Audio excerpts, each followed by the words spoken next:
Hello everyone, welcome to part 10, the last part in the installment series of breaking down all the misconceptions that we wanted to cover about OCD recovery. I've done 10 videos so far and this is the 10th one. And this one really isn't so much of a myth as something I kind of just wanted to end this mini series with and talk about the importance of having fun when you're going through OCD recovery. So before I go any further, let me know what you thought about all the installment series. Let me know what you thought about different videos. Maybe there were some things you wanted to add in. Maybe there's another type of mini series that you want to see. More than likely, just ask away, and we'll brainstorm about that and do that for you.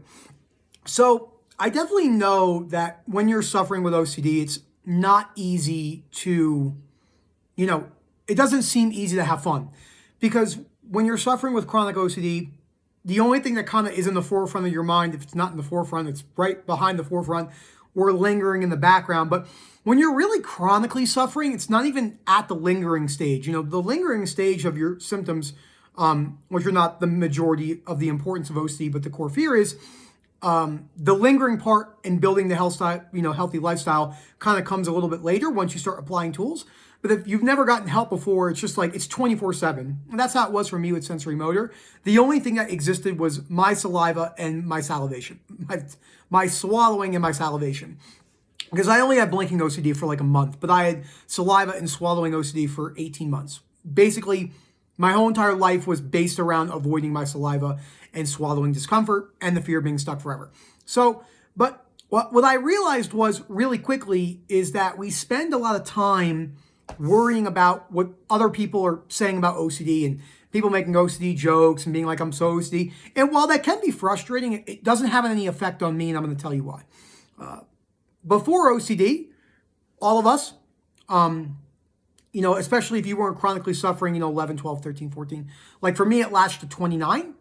Yeah. So, but I had OCD tendencies a lot longer before that. But I probably made OCD jokes in my life without knowing it. So, the importance of being able to have fun and not taking OCD too seriously is something that really is important to talk about, because we can spend so much time worrying about what others are saying about us, and we could spend so much time going down the self-pity route, which I didn't do a whole lot, but when I've done it, it was 0 to 100 and it was really bad.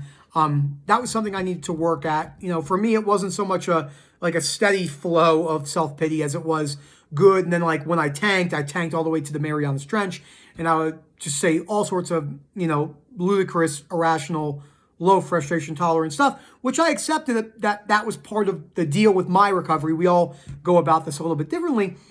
But let's talk about some ways that I like to have fun. I think it's important. Let's actually get to know me a little bit, right? So born and raised in New Jersey. Don't really have the accent anymore. Might have the demeanor a little bit.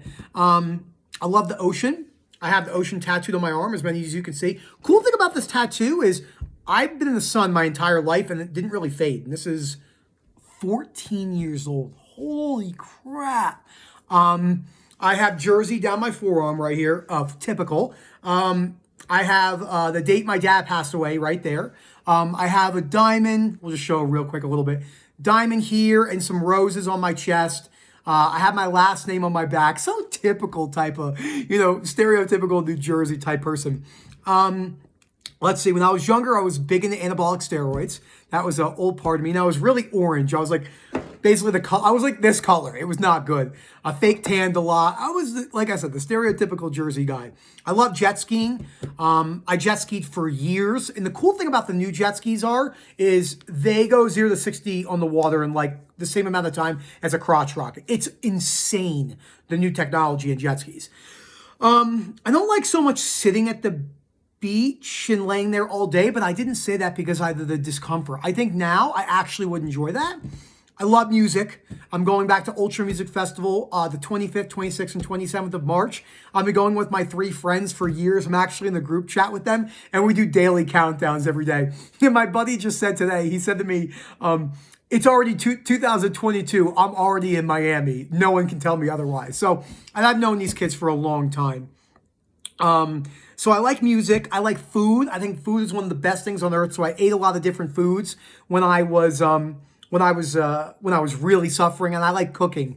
I like making like really fatty bacon that I kind of sizzle at a low simmer and then add like teriyaki sauce or barbecue sauce and make like honey maple bacon barbecue sauce. It's just so good. But I have balance. Obviously, I eat fruits and vegetables.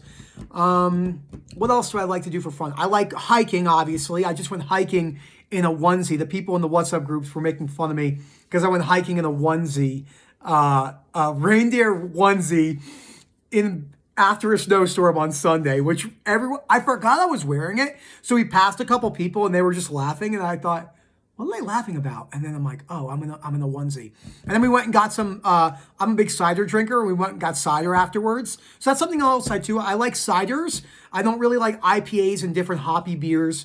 Well, I live in Colorado, which is the worst place for that. It's like the beer capital of the country. So hiking is cool. I like challenging myself with physical activities, whether that's climbing, whether that's, hiking, exercising, stuff like that.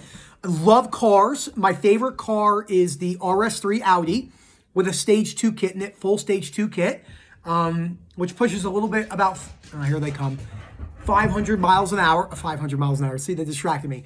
500 horsepower. My neighbor had the same exact one, the exact one I wanted, and it was doing like 10.3 quarter miles on stock tires, which is, if you don't care about cars, just skip over this part.